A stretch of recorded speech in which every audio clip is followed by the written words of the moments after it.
This episode is brought to you by Patriot Gold Group. Protect your retirement assets. Protect your future. Talk with the experts at Patriot Gold. It's a great American company, and they've been the top-rated gold IRA dealer for 7 years in a row. Go to patriotgoldgroup.com or call 1-888-621-3856 for a free investor guide.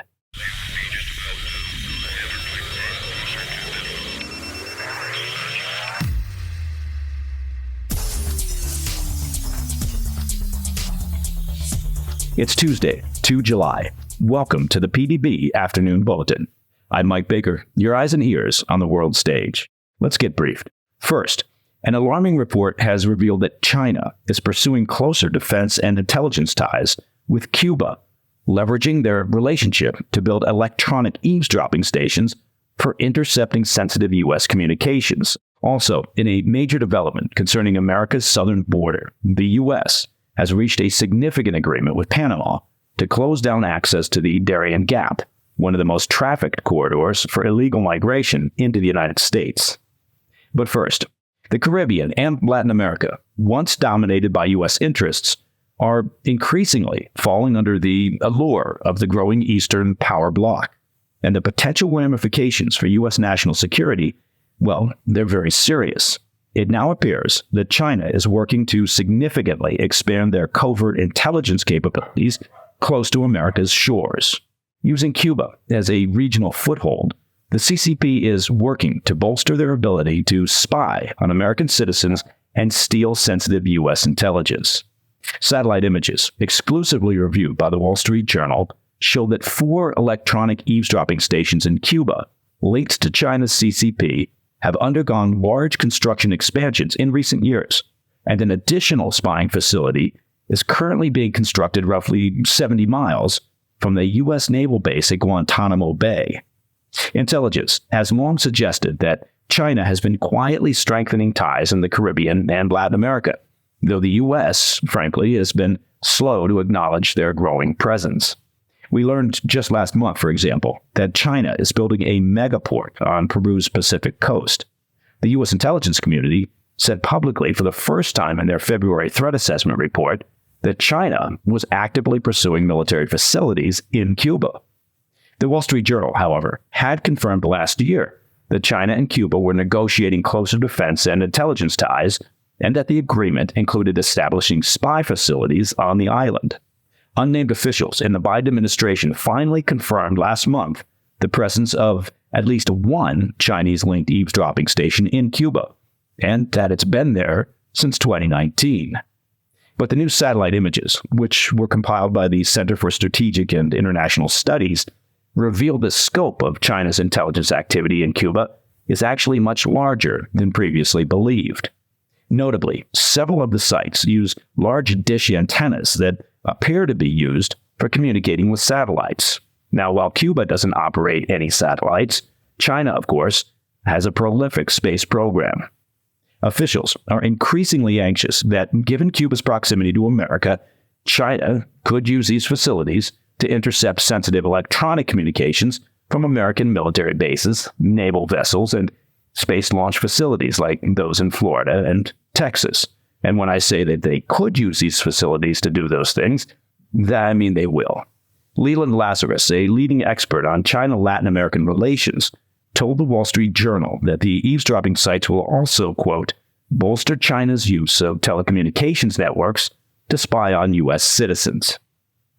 The new site, currently being constructed near the U.S. naval base at Guantanamo Bay, is of particular concern. Construction reportedly began back in 2021, and the facility appears to have something called a circularly disposed antenna array, which is specifically designed for intercepting electronic signals. Analysts with the Center for Strategic and International Studies said that once operational, the facility will likely be used to monitor and intercept communications from the Guantanamo Bay base. And for that, the Center for Strategic and International Studies is today's winner of the PDB Statement of the Obvious Award. The developments in Cuba have shades of the Cold War, when the island was used by the Soviet Union for their overseas spying operations, hosting hundreds of intelligence officers at various covert sites. And now, it's the CCP's turn to turn Cuba into a listening and observation post.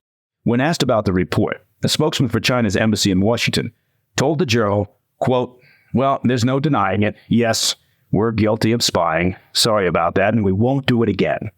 End quote. Now, that had nothing to do with what the spokesman actually said. The spokesman for China's embassy in Washington actually said, quote, "The U.S. is no doubt the leading power in terms of eavesdropping and does not even spare its allies. The U.S. side has repeatedly hyped up China's establishment of spy bases or conducting surveillance activities in Cuba," end quote. You notice he didn't deny their activities. He just said that the U.S. has been talking about them. So full marks for being honest, I suppose, about their spying effort. The Biden White House and senior defense and intelligence officials have yet to publicly comment on the developments out of Cuba. Coming up after the break, in a major development concerning America's southern border, the U.S. has reached an agreement with Panama to close down access to the Darién Gap, one of the most used corridors for illegal migration into the United States. I'll be right back. Welcome back to the Afternoon Bulletin.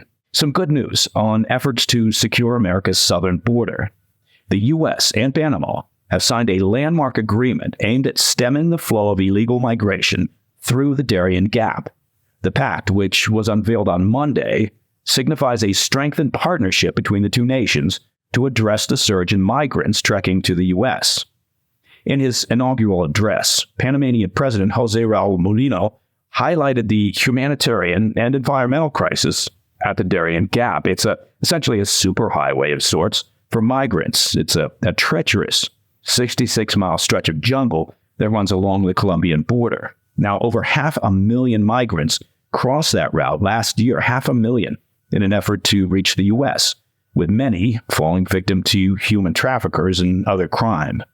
Over 190,000 migrants from Venezuela, Ecuador, Colombia, and China have already used this route this year alone, surpassing numbers from the same period in 2023.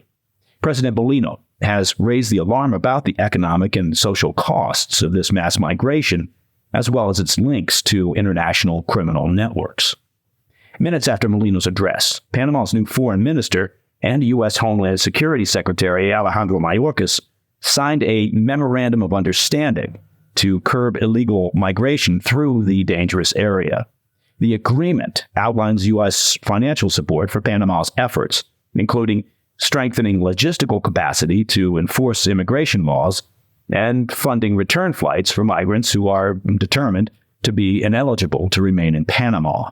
Now, this marks a significant policy shift for Panama, with President Mulino saying that his country would no longer tolerate its territory being used as a conduit for illegal migration. A White House National Security Council spokesperson said that the joint effort would deter irregular migration and disrupt the criminal networks that are preying on vulnerable migrants. We'll keep an eye on this situation here at the PDB to see what the numbers end up looking like over the next few months, because memorandums and agreements are one thing, actual statistics and results, well, they're another. And that, my friends, is the PDB Afternoon Bulletin for Tuesday, 2 July. If you have any questions or comments, please reach out to me at pdb@thefirsttv.com. And of course, if you want to listen to the show ad-free, well, be sure to check out our premium membership at pdbpremium.com. And if you haven't already, be sure to check out our expanded weekend version of the PDB. That's the PDB Situation Report. It's got great guests, news, insight. New episodes launch every Friday evening at 10 p.m. on the First TV. It's also available on our YouTube channel at President's Daily Brief and, of course, podcast platforms everywhere. I'm Mike Baker. I'll be back tomorrow. Until then, stay informed, stay safe, stay cool.